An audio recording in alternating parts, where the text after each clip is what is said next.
bright. Your shade's dark as shit. You might be reaching. I might not. Yeah. I like this. I feel more. I'm going to make it Chill. Alright, that being said. See my feet? You can't see my feet.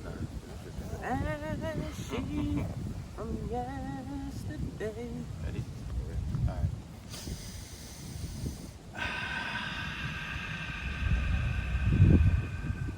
What's going on, guys? It's EJ, aka Gohan, and today we got a special guest, Mobility Matt. What's up, King? How you feeling? Staying blessed, positive. Yes, sir. And this, if you guys don't know, this is the Mobility King. This is the guy that taught me about mobility and helped correct my pain and stuff like that. But before we talk about the mobility, I want to run him through a little questions along the lines of, what's your diet like? So for the past about 5 years, I could say, I had changed it when I moved to LA. I started going to the farmer's market and I seen what the Whole Foods was standing for, meaning not the store Whole Foods, actual Whole Foods. So I go to the farmer's market and I realized eating there was easier for me to sustain. Like a lot of people are caught up in the weight. So it's easy to sustain whatever weight it is with eating less because you're eating more nutrient-dense foods. And obviously it's more expensive, but it's definitely worth it because I always tell people, would you rather pay for healthcare now, which is, you know, organic foods or at least something close to organic foods or at least a lot of fruits and vegetables and minimal amounts of meat? Because, you know, we over-excess when it comes to the whole meat situation. Or would you rather pay later on in life when we look at like maybe either our parents or our grandparents that have all these medical bills and taking all this medicine, and then it's just stressful. I don't want that, you know. So, but mainly when I had first started this whole journey, there was a lot of arugula, kale, salmon, minimal amounts of chicken, other types of fish too. I had somebody in LA he would go fishing, so you know there was that. I make sure in the morning, since 7 to 11 is the heaviest detox period for your body, I would either have an acai bowl, have a smoothie, or just eat fruit. I would say the acai bowl was if I was going to do like leg day. I would eat heavier on that day. Lunch, switch your lunch and dinner, portion size wise. Think of food as energy. Why would you need a steak or like some chicken breast and rice and vegetables and I don't know, mashed potato, whatever? Why would you need that much energy at night unless you're about to go to work? You know, you better off eating that at lunch between like, I don't know, anywhere from 10 to maybe 1. Not 10. Well, it depends on how early you wake up. Like if you want people to wake up at like 5 in the morning, then yeah, I would say 11 o'clock would be fine for lunch. But you know, otherwise like 12 to 2, whatever it is. And then for dinner, you don't really need carbs. You know what I mean? You don't, because carbs are energy. And if you're about to go to sleep in the next 3 hours, 4 hours, why do you need more energy? Because that just is going to keep storing as fat, building up as fat, and next thing you know, like, oh, I didn't gain 20 pounds. I don't know how. So it's all about the order in which you eat as well, you know? Right. And I have another question for you. Have you tried or experimented with the plant-based diet? Yes, I did that for it was a little over 2 weeks. I was just straight plant-based, like no meat. I more so think of myself as a flexitarian, where I would eat meat, but just not every day of the week. Just like when people would do hunting and gathering.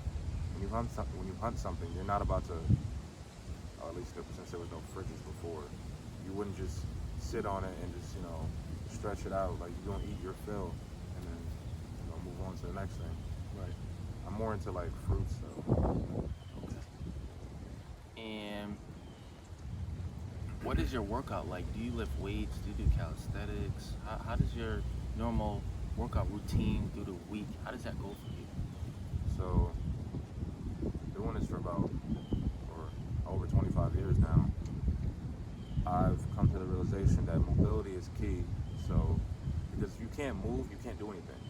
And exercise and movement are two different things. Exercise was created just like how these personal training certifications were created. It's bullshit, and it's just meant to, for you to pay somebody. But movement, like, when you go pick up a bag of groceries, you could just do a Roman deadlift. You know what I mean? And then when you're just walking, you want to squeeze your glutes and hamstrings. So it's very slight and subtle things that when you understand how to articulate the body, it'll be a lot more effective when it comes to your workout, I guess you would say. And for me, time and attention is everything. I haven't lifted weights since February. It's like I'm gonna just take off. Once I get a full split and a full straddle, then I'll go back to that. Because when you can open up your range of motion, say you had this much range of motion, right? And me and you, and I had this much range of motion. Me and you lifted the same thing. You're gonna hit a plateau before I will, because I have more space, more range to be able to put that strength into. Right. So that's what people need to understand. Everybody wants to just go work their job or whatever it is they do, and then after compressing their body so much, go compress their body more and lift weights. It's funny, just like 2 days ago, I was over at Muscle Beach and I see somebody deadlift. Like, let me try that real quick. It was like 225. I did 11 reps, and my spine felt so compressed. I'm like, yeah, I don't miss this. I didn't even realize how compressed I felt until I took that time off and then just played around real quick. Like, let me test this out. I can't do that. Like when we was doing the sled pulls, Right. You don't feel that compression in your spine. Right. You know what I mean? You can alleviate it by articulating other muscles. Like pulling with the elbows here. You know what I mean? So, Right. Just little things like that. So how has mobility helped you with any injuries or pains that you have had? Have you healed yourself from anything? How is that going for you in your functionality of your body? Yeah, mobility basically saved me from falling apart, because I know when I was in high school, I had a lot of injuries because I had lordosis. So I didn't understand posture. And then as a kid, you usually don't understand how to work out properly. You know what I mean? Like I was 150 and I was benching 300 and squatting 425, but it was just all off muscle. It wasn't off form. It wasn't off form or technique or anything like that. So I know I pull my hamstrings every football season because of lordosis. Because when you have lordosis, now your glutes aren't firing properly, and then your lower abs as well are not engaged. So now your hamstrings have to take over the load. That's like you going to work, me not showing up. You got to pull my shift, my 12-hour shift, and then you got your 12-hour shift afterwards. So I had multiple injuries in my fingers. Shoulders came out. Many of these things I've fixed. The one thing I'm still working on is my knee. One key I would say about knees is that knee rotations are very important. A lot of people, they skip that for some reason, or they just don't know that their knee rotates. But technically it's not really their fault, because we don't learn any of this stuff as kids. They just tell us to go out and play. They don't really teach us about the body. And when they do, they leave a lot of things out. So it's easier to manipulate us. Like right now, we're sitting here, right? But our knees are past the toes. We're on a lower surface. We're not supposed to be sitting up and at like 90 degrees and then all perfect. You want to be in a deep squat. I guess we call it now the Asian squat. They're the only ones that actually, still practice this, I guess you could say, religiously. And what are the effects of sitting in chairs all day? What does that do to the body or to the hips? So when you think about it, we've been sitting since we were in high chairs. So our hips learn how to adapt. Like our whole body is great at compensating. So when that happens, now your hips get tighter, and then that builds up a lot more, builds up a lot more issues. It builds up a lot more issues within the body, because your hips are like your trunk, say.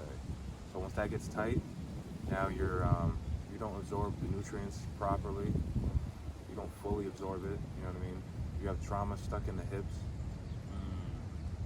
know. So, and then hip pain or hip stiffness can lead to, it either came from knee pain, ankle pain, because you're not in dorsiflexion, so it's like it's not doing its proper motion, or it could be from, or it could also cause stuff up the chain, like back pain, lower back pain, for sure.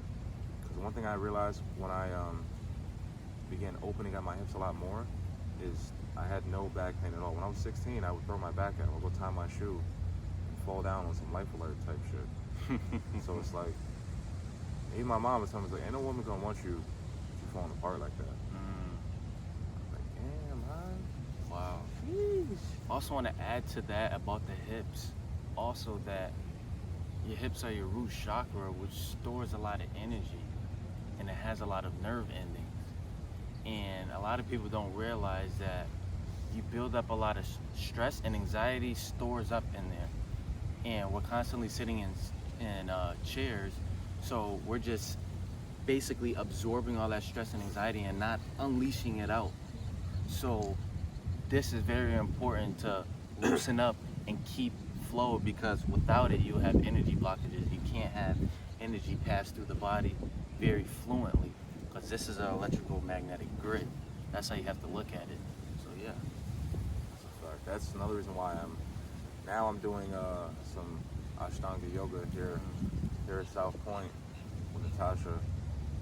Make sure y'all over here on Tuesdays, Thursdays, and Sunday at 7:30 in the morning. It's right over here. You know, it's in a happy place. You know, so I'm doing that mainly because I want to open up my superficial front line, my deep front line, and my superficial back line. Because that's very important. You know, a lot of people, certain poses, like say you're doing Warrior One. If you're doing Warrior One, you have tight hips. When you're gonna put your arms up, whatever arm is on the side of the open hip, it's not gonna go up as high. You're gonna feel it in your groin. You know what I mean? So that right there will show you that you need to loosen up your superficial front line. Yes, sir. Yeah, so yeah, guys, you heard it from the Mobility King, man. Mobility is healing. It's just like food. This is another form of healing. If you're just eating healthy foods and you have knee pain and back pain, you can help it a little bit, but the mobility is going to heal the process. There's many forms of healing in the body, so make sure you guys tap in with mobility, man. And yeah, man, what's your Instagram, bro? So you can follow me on Instagram, Martinmindset, MartinMindset. YouTube, same thing, Martinmindset. And then on TikTok, it's The Real Martinmindset. Sure. Sir, bro, so you heard it from the king, man. With that being said, it's EJ, aka Gohan. We'll catch you in the next video.